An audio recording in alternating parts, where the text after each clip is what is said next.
सच्चा संत। गुरु और शिष्य भ्रमण पर निकले थे।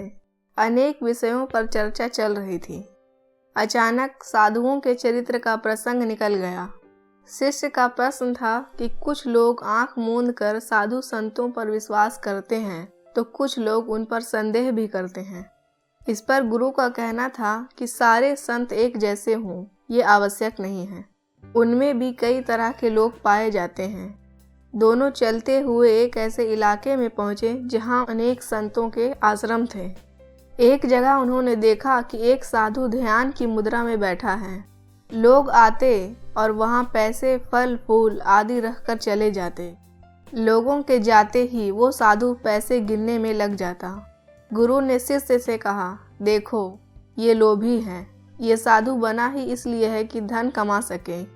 गुरु और शिष्य आगे बढ़े। आगे जाकर देखा कि एक साधु अपनी कुटिया के बाहर शीर्षासन कर रहा है। उसे देखने के लिए लोगों की भीड़ जमा थी। उस साधु को देख शिष्य जोर से हंसा। उसकी हंसी पर साधु को गुस्सा आ गया। वो उन्हें मारने दौड़ा।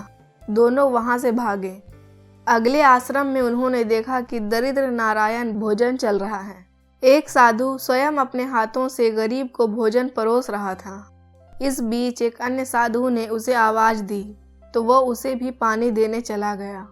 गुरु ने कहा, देखो 3 तरह के संत हैं।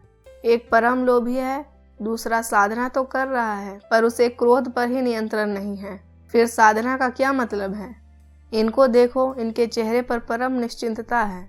चेहरे पर जरा भी अहम भाव नहीं है। ये निर्धनों को प्रेम पूर्वक खिला रहे हैं और दूसरे साधु की सेवा भी कर रहे हैं। ये हैं सच्चे संत।